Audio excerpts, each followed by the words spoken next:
Live from New Delhi, you're watching DD India News Hour, India's voice to the world. I'm Shubhendu Ghosh. Coming up in the next hour. India's interim budget to be presented on February 1st. President Draupadi Murmu addresses joint sitting of the Parliament. Prime Minister Modi says budget to give direction to India's growth story. Over 1,72,000 crore rupees GST revenue collected during January 2024. GST collections record 10.4% year-on-year growth. Former Pakistan Prime Minister Imran Khan and his wife sentenced to 14 years in prison for corruption. Political crisis deepens in Maldives. Opposition gears up to bring impeachment motion against President Moizu. Prosecutor General Hussain Shamim brutally stabbed by unidentified miscreants.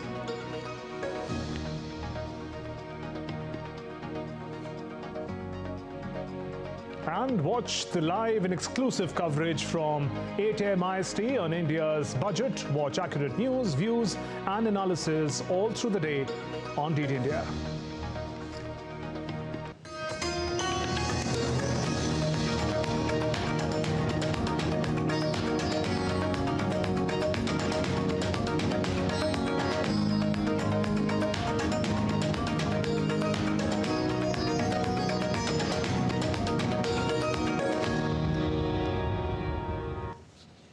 India's President Draupadi Murmu on Wednesday recounted the nation's achievements in an hour and 13-minute long address to the joint sitting of both houses of the Parliament.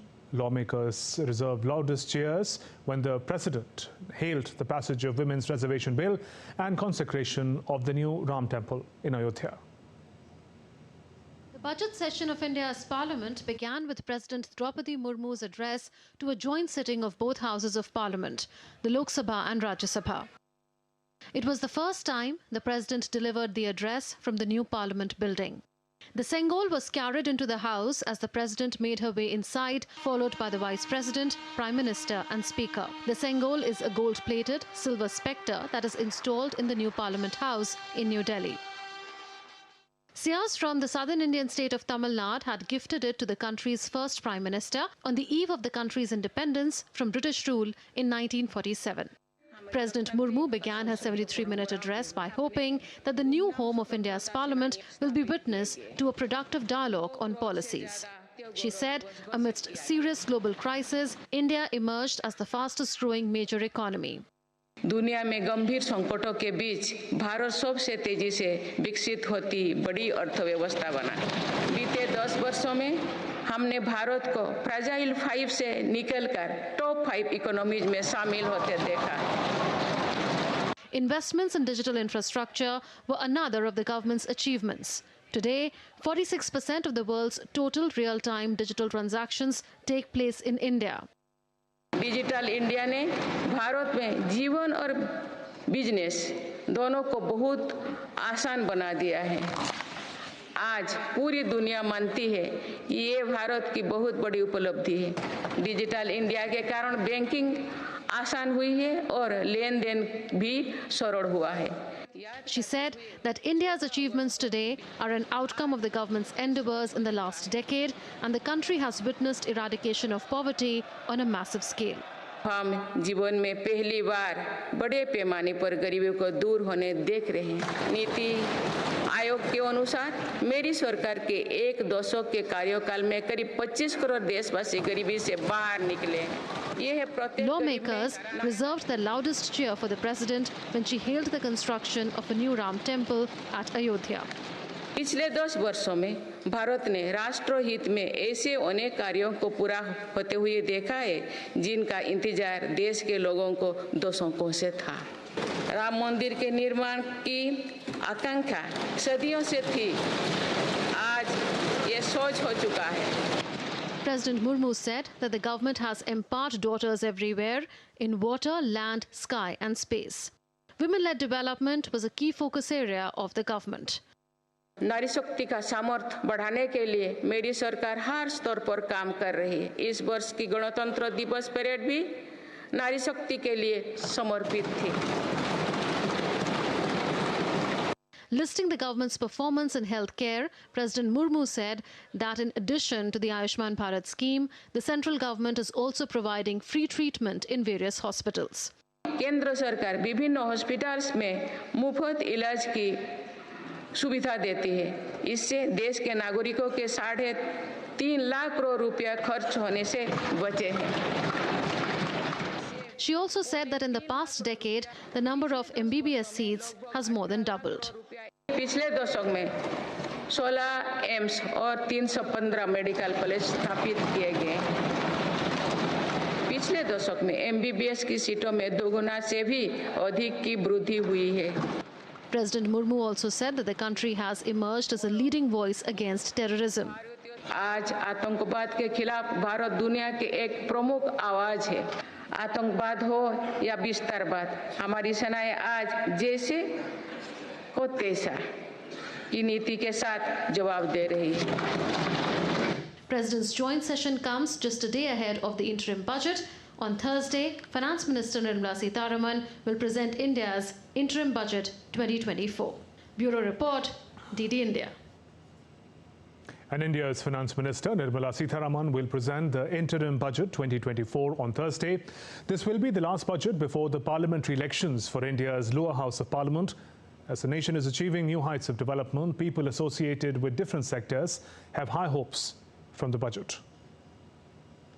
India's Finance Minister Nirmala Sitharaman is all set to present the interim budget on Thursday. Finance Minister's budget on February 1 would come at a time when country is consistently progressing and reaching new heights of development. Prime Minister Narendra Modi urged all members of Parliament to act in the best interest of country during budget session. इस बार एक दिशा निर्देशक बातें लेकर के देश की वित्त मंत्री निर्मला जी हम सब के सामने कल अपना बजट पेश करने वाली है। साथियों, मुझे विश्वास है कि देश नित्य प्रगति की नई नई ऊंचाइयों को पार करता हुआ आगे बढ़ रहा है। सर्वस्पर्शी विकास हो रहा है, सर्वांगीण विकास हो रहा है, सर्वसमावेशक विकास हो रहा है। ये यात्रा जनता जनार्दन के आशीर्वाद से निरंतर बनी रहेगी। Major structural reforms taken by the government in last 10 years have helped in transforming the country from fragile 5 to a top 5 economy. India emerged as the fastest growing major economy, consistently maintaining a growth rate of over 7.5% for 2 consecutive quarters. Make in India and Atmanirbhar Bharat campaigns have become India's strengths. During the last decade, there has been a 5-fold increase in mobile phone manufacturing. Today, India is the world's second largest producer of mobile phones. A few years ago, India used to import toys. Today, India is exporting made in India toys. The country now has one country, one tax law in the form of GST. Number of people filing income tax return has increased. Government has ensured macroeconomic stability. Today, India has forex reserves in excess of $600 billion. India's exports have increased from about $450 billion to more than $775 billion. Investors, traders, and common man have high expectations from the budget. People in every sectors, including health, agriculture, education, and defense sectors, are eagerly awaiting the presentation of interim budget. A greater participation of the private sector in defense production. This can actually boost defense production to such an extent, and it will lead to an Atmanirbhar Bharat in defense production. And as we speak a year down the line, India happens to be one of the fastest growing electric vehicle market in the world. We have grown at a growth rate of 50%, wherein the world has grown by roughly around 30-31% in terms of the growth in the electric vehicles. So this is one industry which will significantly contribute towards achieving the net zero commitment that we have made for ourselves till 2070. And this is one industry which cannot be missed by the Honorable Finance Minister when she comes out with the budget or the interim budget declaration. Thursday's budget will be an interim budget since election time is near. On a high note, Prime Minister Narendra Modi expressed hope that his government will present full budget for the country after the formation of the new government. Bureau Report, DD India. Now, the budget to be presented by Union Finance Minister Nirmala Sitharaman on 1st February will actually be an interim budget. Like the previous three full union budgets, the interim union budget 2024 will also be tabled in the digital mode. Find out in our next report how an interim budget is different from a full year budget.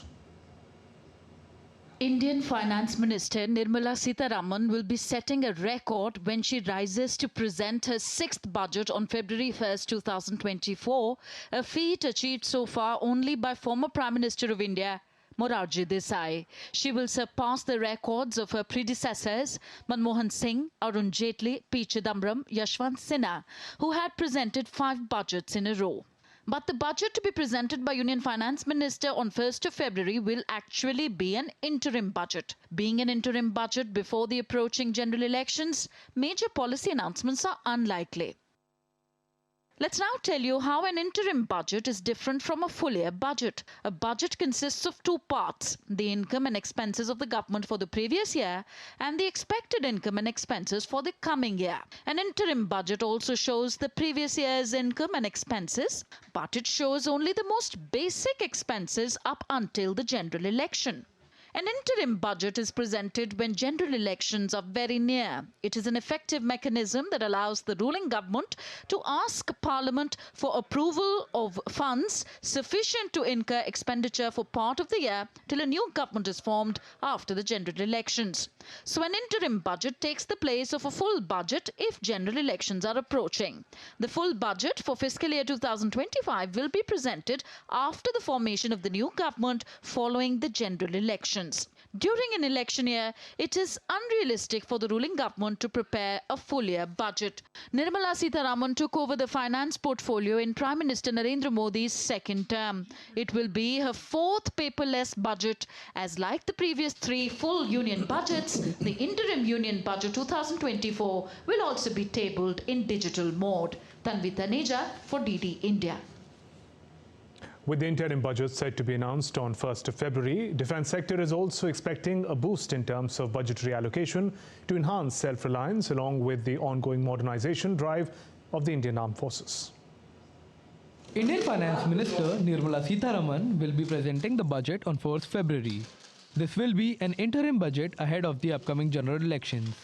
In fiscal year 2023 to 2024, Ministry of Defence in India was allocated a total budget of rupees 5.94 lakh crore, approximately $72.4 billion, which was 13.18% of the total budget. Defence experts in the country are expecting a budget with focus on reforms and enhancing cooperation between the private and the public sector in defence production. A greater participation of the private sector in defence production. This can actually boost defence production to such an extent, and it will lead to an Atmanirbhar Bharat in defence production. While reforms have taken place in defence, especially by the dissolving of the Ordnance Factory Board and the 41 ordnance factories being converted into 7 defence public sector units.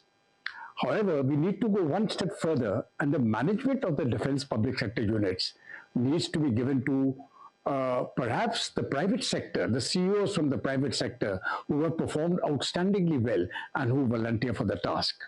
India has been moving rapidly to modernize its armed forces with a focus on self-reliance. To achieve the goal, experts are also expecting about 10% increase in the budget for defence from last year.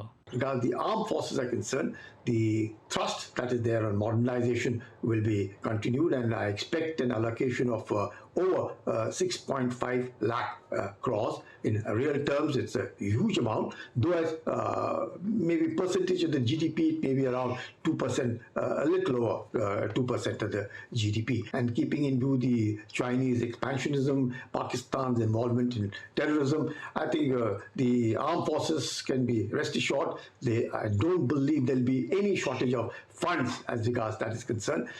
With the rapidly changing geopolitical scenario and structures of the armed forces around the world, India has been regularly enhancing its defense budget, which is now one of the largest in the world, to maintain its defensive as well as offensive capabilities. Akshay Dongre, DD India. Meanwhile, the gross goods and services tax GST revenue collected in the month of January of this year, 2024, is over 1,72,000 crore rupees, which shows a 10.4 year-on-year growth over the revenue collected in January 2023. Notably, this is the second highest monthly collection ever, marks the third month in the financial year, with a collection of 1.70 lakh crore rupees or more. The government has settled 43,552 crore rupees to CGST and 37,257 crore rupees to SGST from the IGST collections. Time for a short break, but still to come on DD India News Hour. 25 Hamas terrorists and 3 Israeli soldiers killed in Gaza fighting. Houthis threaten more attacks on US and British warships in the Red Sea. French farmers inch towards Paris in protest.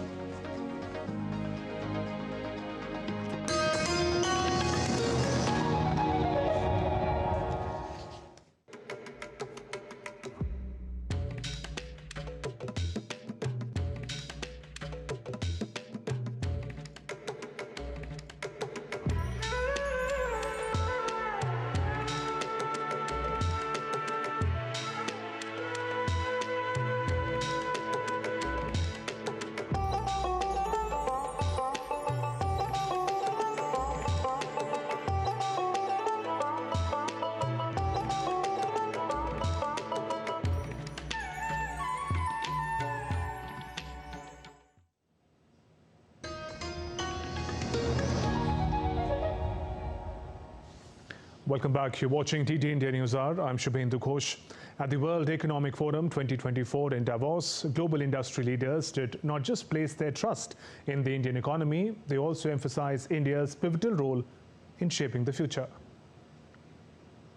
Global leaders hailed India's robust digital public infrastructure, especially the Unified Payments Interface or UPI, in reducing inequality.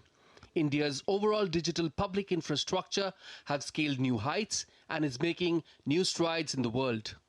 Atlantic Council CEO Fred Kempe said India's demographics, education and technological know-how is encouraging and the global presence of India is on its way up. He added that India has already established itself. A group of countries are going to shape the future. What's new is India will be right at the top of that list of countries that's going to shape the future. We at the Atlantic Council want to both understand India more. There's no place you look in the world any longer where you don't find India present in business, in politics, in technology, whether it's Africa, whether it's Latin America, the United States, of course, the Gulf, huge populations and also huge relationships there. So the bilateral relationship is going to be of increasing importance between India and the United States as the world's two largest democracies. But I also think understanding India and its role in the global south, which is a very positive role, and its role around the world. The president of international markets at MasterCard, Ling He, said there is a lot of optimism about India globally, with fundamentals like easing inflation, rising spending power, exports, service sector, and people's confidence driving economic growth. India has done, right? The whole digitization efforts, the financial inclusion efforts is meant to address this issue about the haves and have-nots, to give equal access to digital means of conducting transactions and carrying on life. But the whole thing around financial inclusion, SMEs are so important in India, right? They're a big contributor to the GDP growth and exports. So the way that we are actually now working in India in terms of making contributions, making investments, in terms of addressing the SME segment, I think is going to address the issue you talked about. While highlighting the positive trajectory of India's growth and development, US Secretary of State Antony Blinken said India has made the remarkable achievements under its Prime Minister Narendra Modi. We see the remarkable achievements that Prime Minister Modi has achieved, moved forward under his watch that have materially benefited and materially positively affected so many Indian lives. We also see a relationship between our countries that is in a new place, at a new level. And that's been, I think, the very deliberate effort of both Prime Minister and President Biden, who believes in this deeply. World Economic Forum President Borge Brenda said that he is bullish on India and added that New Delhi has been pulling weight on the global stage in terms of economic growth. While appreciating India's digital public infrastructure, former Microsoft CEO Bill Gates said it is a great model for the world to learn from. International Monetary Fund's Deputy Managing Director Geeta Gopinath said while India's growth was good, it needed consistent reforms to maintain its position as the world's fastest growing economy. Executive Vice President Industry, Marketing and Sustainability Florence Verzelen sees a good opportunity to do business in India, given its skilled workforce and in terms of supply chain diversifications. India, having successfully presided over the G20, continues to champion the values of Vasudhaiva Kutumbakam. India bridges nations and advocates for shared concerns on the global stage. Aligned with these efforts, the World Economic Forum theme for 2024, Building Trust, echoes India's unwavering commitment to global cooperation and progress. On to some international stories. Israeli forces on Wednesday continued their military operations against Hamas terrorists in northern and southern regions of the Gaza Strip. As per the Israeli forces, at least 25 Hamas terrorists and 3 Israeli soldiers were killed in Gaza fighting. This comes amidst the terror group Hamas stating that it is studying a new proposal for ceasefire. The proposed peace initiative includes the release of Israeli hostages in Gaza and appears to be the most serious peace initiative since the Israel-Hamas conflict began. And feeding concerns about potential long-term disruptions to global trade, the Houthi group in Yemen has warned on Wednesday that it will continue to attack American and British warships in the Red Sea in self-defense. The US military Central Command has said it shot down Houthis' anti-ship cruise missile on Tuesday. Weeks after the US and UK launched air and naval strikes on Houthi sites in Yemen in response to its ongoing attacks on Red Sea shipping, Houthis say they will now target US and British warships in self-defense. The group said in a statement carried out by its own media. The Houthis fired missiles at a US warship on Tuesday night, which the US military Central Command confirmed to have shot down. US says Houthis have attacked ships linked to at least 55 states till now, while the European Union Foreign Policy Chief Joseph Borrell said on Wednesday that European Union mission to protect vessels in the Red Sea could be launched before mid-February. The creation of a new Navy mission of the European Union to participate on escorting the merchant ships in the Red Sea, facing the attacks by the Houthis, will be decided. I'm sure it will be decided. Not all member states will be willing to participate, but no one will obstruct. That's what I hope. The ones that don't want to participate, they just have to put aside. And we are going to be very quickly. As Houthis have stepped up attacks on vessels in the Red Sea, the shipping routes vital to east-west trade has largely been impacted, causing shipping to be diverted away from the Red Sea, threatening trade and freedom of navigation. Due to such threats in the Red Sea, some shipping companies have instructed vessels to instead sail around southern Africa, a longer and therefore more expensive route. Shipping firms from countries like France, Belgium, Norway, Germany, South Korea, Denmark, Japan and Taiwan have already rerouted their vessels to avoid attacks in the Red Sea. The Houthis have declared that they will not stop attacking until the Middle East crisis is resolved. This may take months and has repercussions for air freight and rail charges. Bureau Report, DD India. Shifting focus to Europe, as thousands of French farmers again blocked major highways leading in and out of Paris on third consecutive day, despite new financial support being announced by the Ministry of Agriculture. 15 people have been arrested in France for blocking road traffic as farmers continue with their protest and blockades despite fresh government measures. The protests are part of an intensifying standoff between farmers and the French government for better pay, fewer constraints and lower costs. Well, French authorities are hardening their response to the ongoing farmers' protests. Largely, they have been peaceful across the country. They have been blocking roads, and more or less that has been trouble-free, where the tractors have been parked on motorways and highways, and protests have been going on. The police have been there monitoring, but so far, as I say, largely across the country, they have been peaceful protests. However, on Wednesday, a number of people arrested because one of the farmers' union's rural coordination had called for an ongoing protest and trying to get as many tractors and farmers as possible to reach and blockade Rungis Market.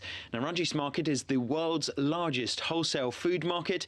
It is in the southeastern suburbs of Paris, and the government had said any attempt to blockade that market would be a red line for authorities. They had said that there were a number of red lines. The farmers would not be allowed to block airports, major transport hubs, and also this market, which was a focus for some of the agricultural workers, and that is why on Wednesday a number of people were arrested.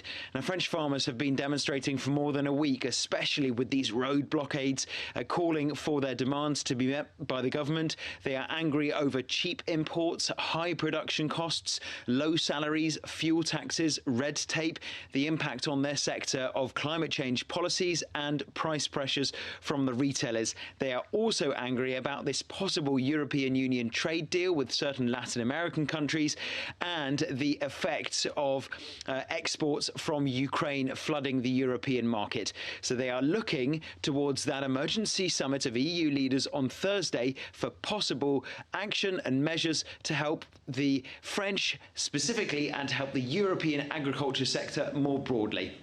In Paris, Ross Cullen reporting for DD India. Meanwhile, the European Commission has proposed to limit agricultural imports from Ukraine in a bid to calm angry farmers in the region. I think that we can be very proud of presenting such a balanced package.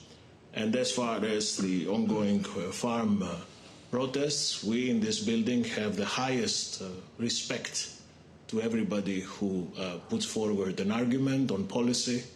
But let me also remind you that half of the budget of the EU goes to agriculture, and that the European farmers know that they have no better ally in safeguarding their income than the European Commission. European Union leaders will propose annual debates on a Thursday on a planned €50 billion aid package for Ukraine. According to the draft summit conclusions, the aid is to cover Ukraine's need for 3 years. Hungary has been pushing for an annual review with a veto right, which other EU members oppose. In a new update, EU leaders will hold debates on the aid package based on reports by the European Commission. And EU Foreign Policy Chief Joseph Borrell said on Wednesday that Ukraine needs more ammunition. EU defense ministers are expected to meet in Brussels to discuss the supplies. Ukraine needs more ammunition. There is a big imbalance on the fire capacity from one side and the other, and this gap has to be filled. And this is why this Council will take a quite dramatic dimension. U.S. Undersecretary of State Victoria Nuland has arrived in Ukraine on Wednesday for talks to discuss military assistance. Kiev has not received any military or financial aid from United States and European Union so far. Kiev suggests that any delay in delivery of assistance would create a big risk of Ukraine losing the war with Russia. President Joe Biden's administration has asked Congress in October 2023 for nearly $106 billion aid for Ukraine, but Republicans have opposed the package. Russia and Ukraine exchanged hundreds of prisoners of war on Wednesday in the latest prisoner swap between the two countries since the start of the conflict. Kiev says 207 Ukrainian prisoners of war were returned to Ukraine, while Moscow says that over 195 Russian military personnel were released in an exchange. It was the first such exchange since the crash of a Russian military transport plane last week that Moscow claims was carrying some 65 Ukrainian soldiers ahead of a planned exchange. In other updates, Russia's lower parliament gave nod to fresh law on Wednesday targeting the proliferation of fake news. The proposed legislation empowers the Russian authorities to seize property from individuals found guilty of intentionally spreading false information about the army. Pending approval from the upper house, President Vladimir Putin, the bill extends its reach to those discrediting armed forces, advocating sanctions against Russia, or inciting extremist activities. And still to come on DD India News Hour. On the eve of Union Budget, our exclusive conversation with India's Chief Economic Advisor. Political crisis deepens in Maldives. Prosecutor General Hussain Shamim brutally stabbed by unidentified miscreants. And Varanasi court permits Hindu side to offer prayers at Gyanvapi Mosque.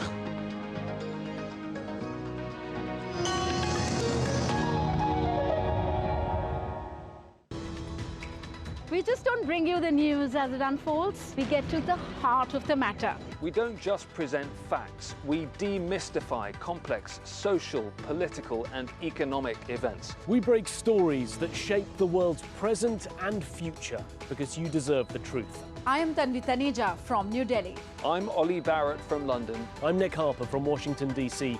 Join us on DD India Global Monday to Friday at these times.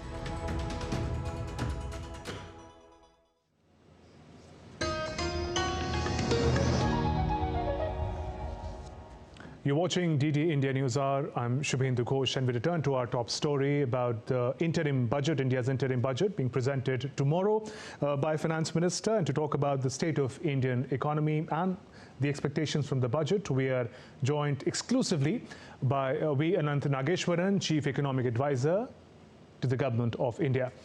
We'll be connecting with him in just a bit. Dr. V. Anant Nageshwaran will be joining us. He's the Chief Economic Advisor to the Government of India. The Union Budget is going to be presented tomorrow, that is Thursday.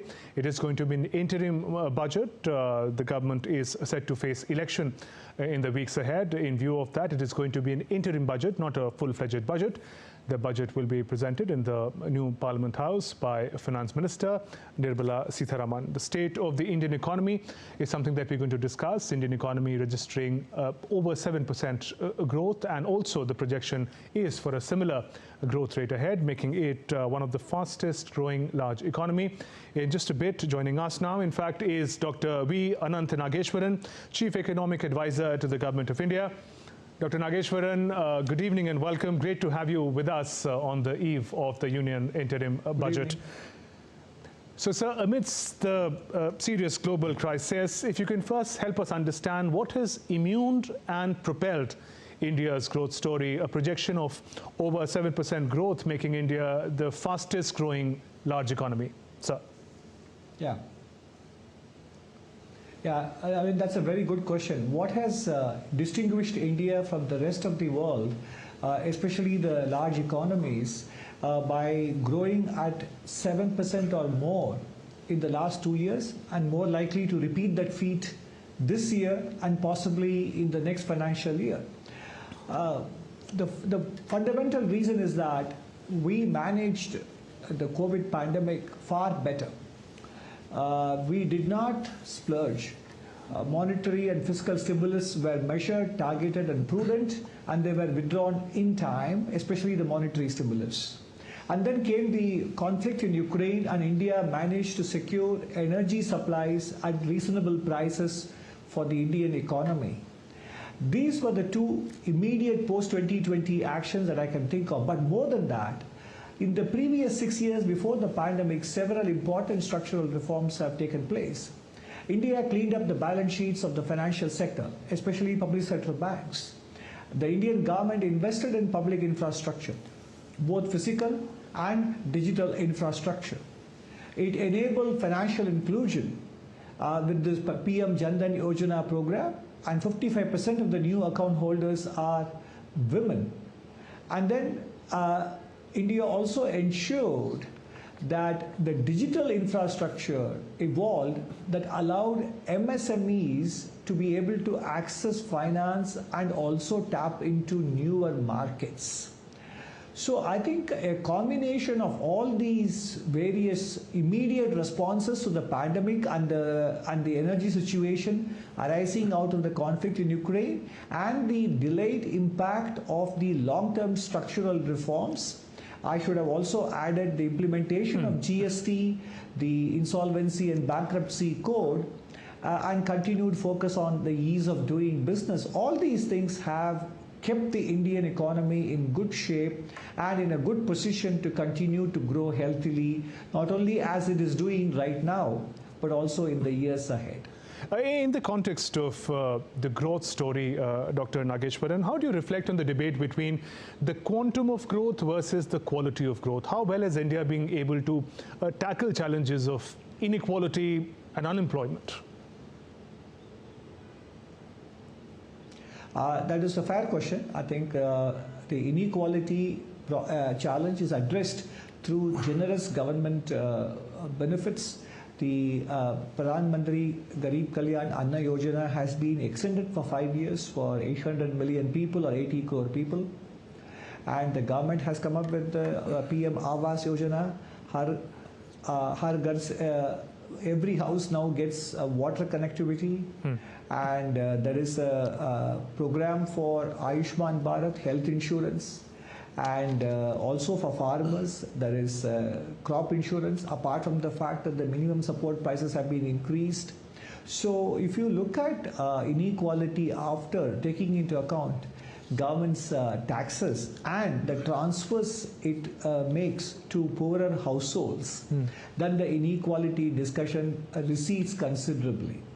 As far as the unemployment rate is concerned, I think it is a fact that from the highs of the 20% that we reached during COVID time, urban unemployment rate is now down at 6.6%. Labor force participation rate for both men and women have increased. And in the agriculture sector, many women have joined the workforce, but not for subsistence work or for supporting their family farms. Data tells us that they are now participating in market-oriented activities for which they are compensated. Basically, what has happened is India was indeed transferring surplus labor from agriculture into services and manufacturing. And COVID interrupted that process, which saw some reverse migration happening back to rural India. Now, after 2 years, we are once again beginning to witness, and data will tell us that it actually accelerated in 22-23 and 23-24. But right now, we have data only up to 21-22. It shows us that agricultural employment declined in 21-22 after picking up in 1920 and 2021. And manufacturing is beginning to create jobs aplenty, as is the construction sector. So I think India's employment market, labor market is healthy. Much more remains to be done, of course. We are not unaware of the challenges, regular job contracts, skilled workforce, and formal creation of more formal jobs, etc. All these things need to be pursued even more in the coming years. But the labor market is healthy. Okay. Sir, one of the remarkable achievements of the welfare measures is, if you look at the Niti Aayog report, it talks about poverty alleviation. Some 25 crore people have been lifted out of poverty in the last decade. Now, since we're having this conversation ahead of interim budget, what will it take to sustain and take this poverty alleviation measure forward? Well, whatever brought us the success that we have achieved in the last almost 10 years will propel us forward as well. And I mentioned some of those measures. Yes. The government's targeted relief, not only during COVID, but even before that. I mean, the spread of the direct benefit transfer program to include hundreds of schemes, both in cash and in kind, and the amount of money disbursed directly to households, to farmers, and also providing them with free food for 5 years and affordable housing, water, sanitation. All these measures are going to keep our workforce productive and being able to participate in the economy. through gainful employment and generation of incomes, and that will see accelerated reduction in the multidimensional poverty index percentage. So what has worked in the last 10 years will continue to work for us in the coming years as well. You mentioned GST earlier. How do you see the role of tax reforms like the GST? In fact, the latest numbers have just come in. GST collections register some over 10% year-on-year growth. That's right. 1.72 lakh crores, yes. 1.72 for January, yes. 129 to be very precise.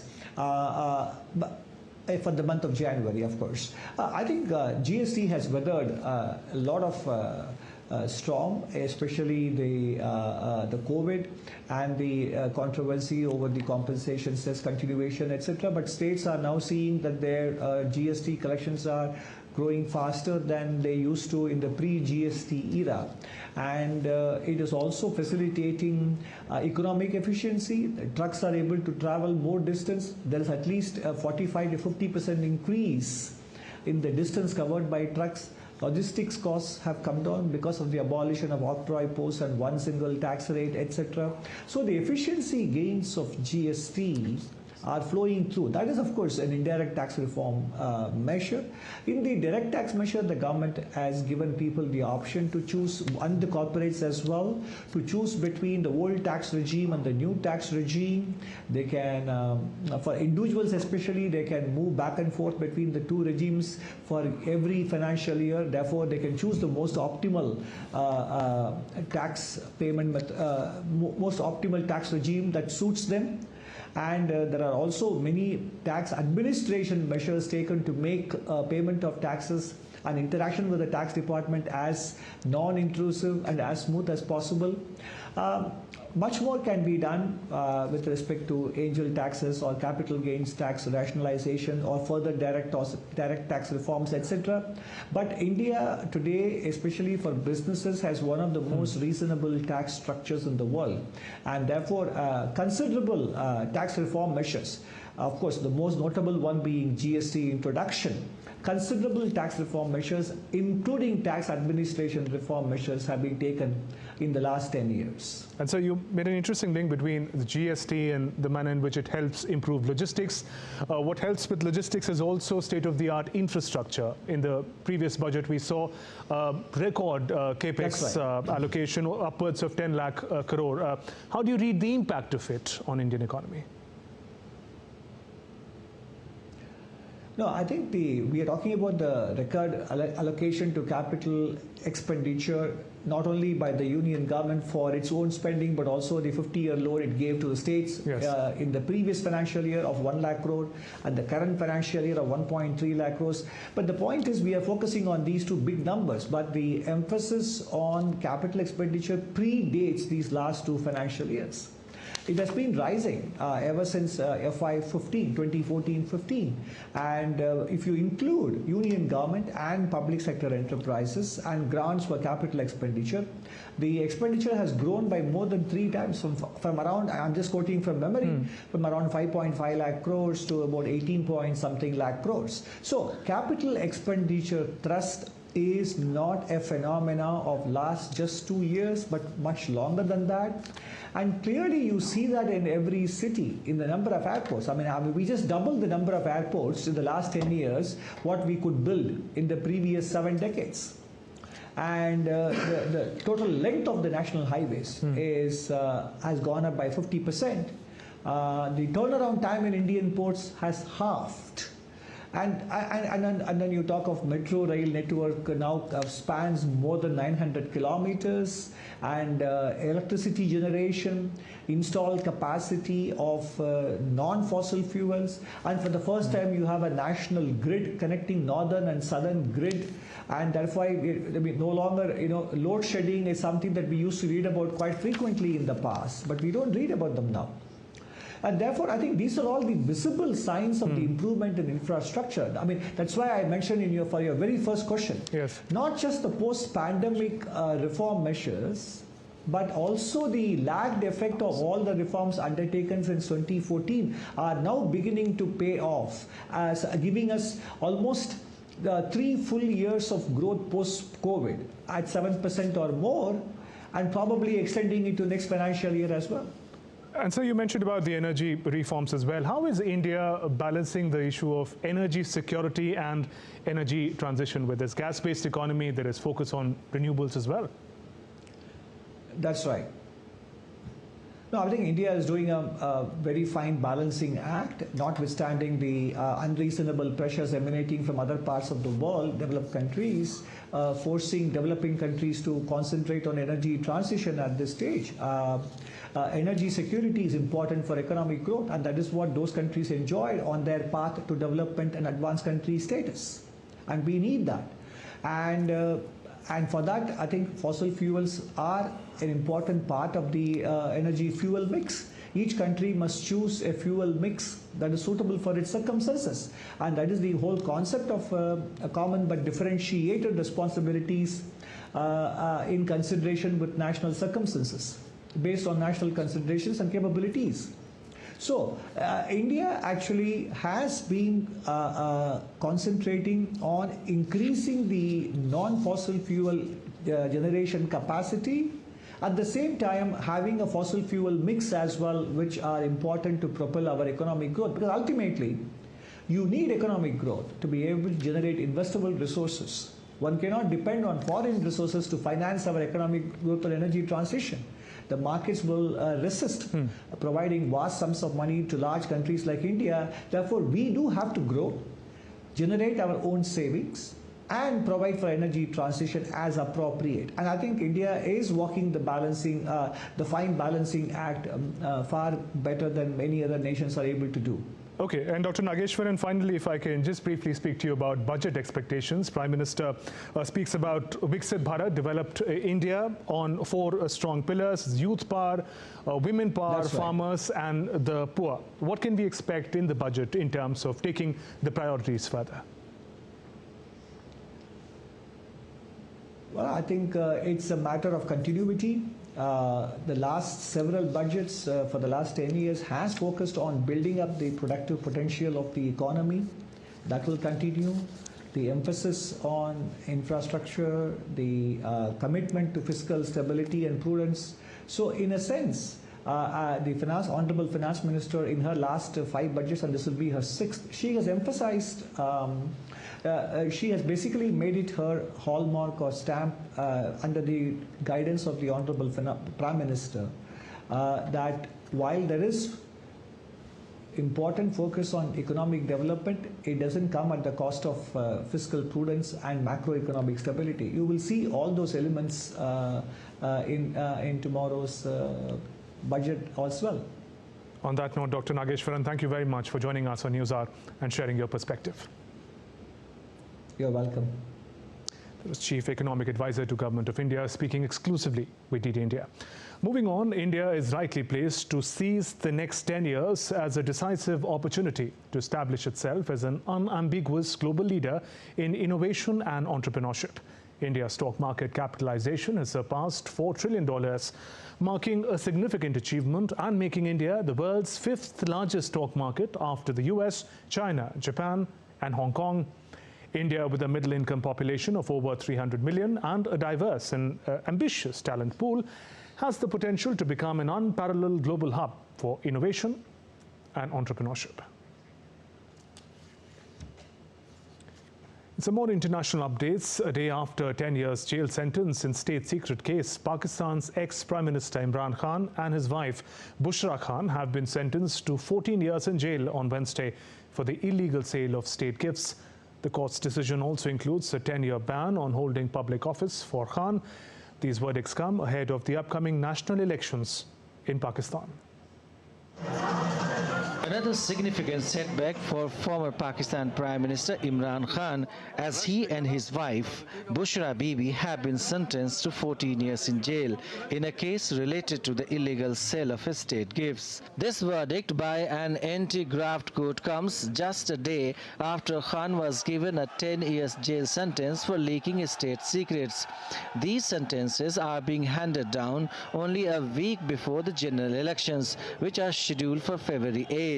Lawyer of Imran Khan has accused that the judge has passed the verdict hurriedly. Yesterday, Imran Khan said in the court that he has specifications. He said he will present an expert's report on it. They fear that they will be defeated after cross-examination is done.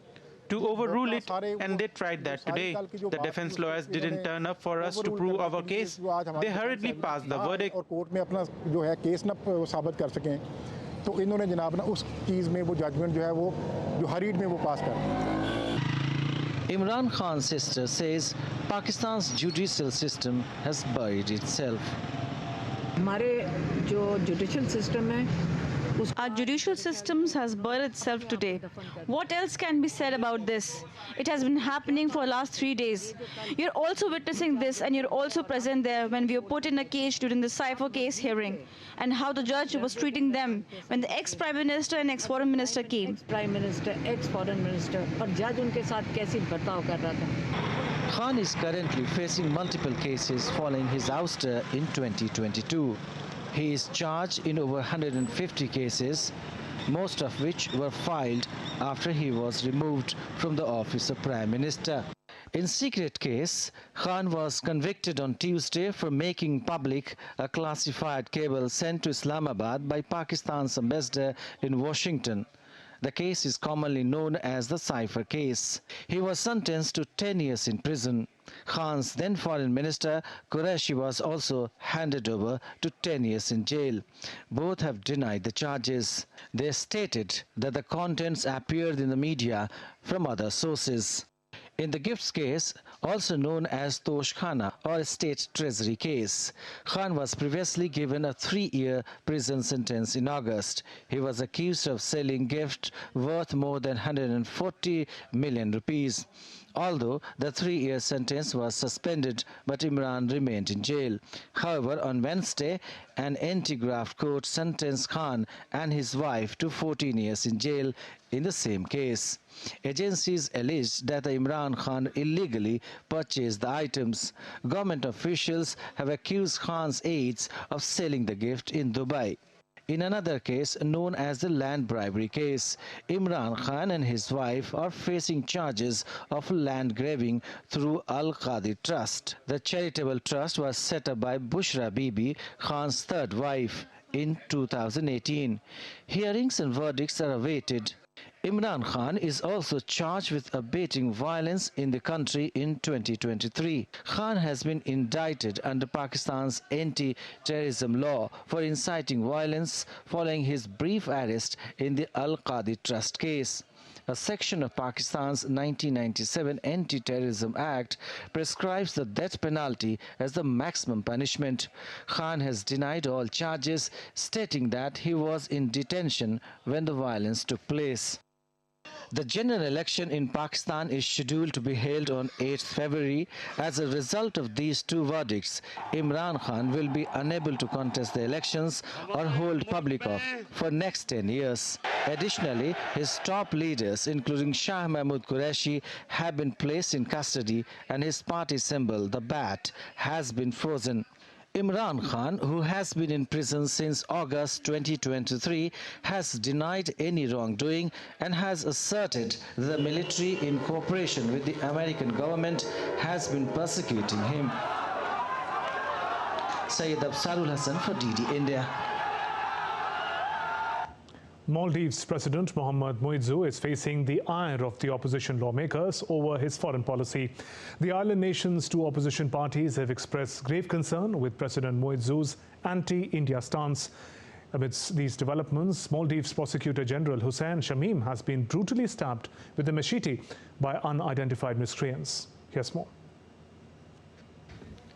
Maldives opposition party, Maldivian Democratic Party or the MDP, claimed it has collected enough signatures needed to initiate a no-confidence motion to launch impeachment proceedings against President Mohamed Muizzu and his government.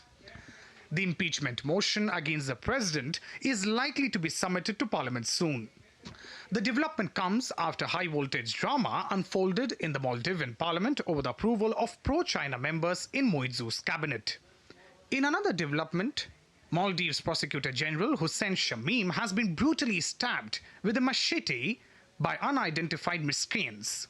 Shamim was appointed by then Maldivian Democratic Party government, which is currently in opposition now. Former Maldivian President Ibrahim Soli described the attack as quote-unquote politically motivated, prompting the Home Minister to ask him to share information to back his claim. In a statement, the two main opposition parties, Maldives' third-way Democrats and the Democrats, alleged that the attack was premeditated and well-planned. The latest political development may cause trouble for Moitzu. The ruling coalition does not hold the majority in parliament, thus Moitzu faces a tangible risk of removal.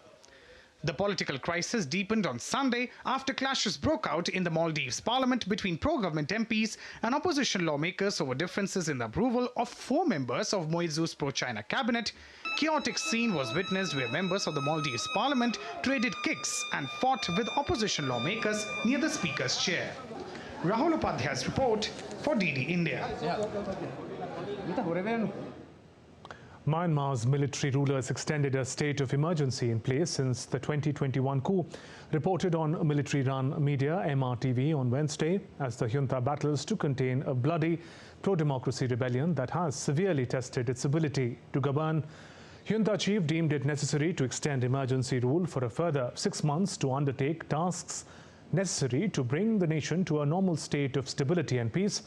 The extension of emergency rule came on the eve of the 3rd anniversary of military wrestling back power in the coup, citing unaddressed electoral irregularities in an abrupt and unpopular end to a decade of tentative democracy and economic reform.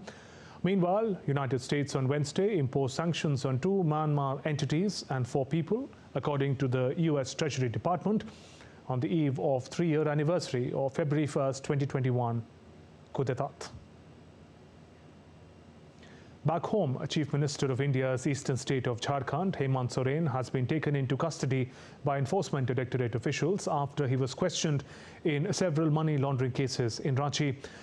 Before taken into custody, Hemant Soren reached Raj Bhavan and announced his resignation from Chief Minister's position.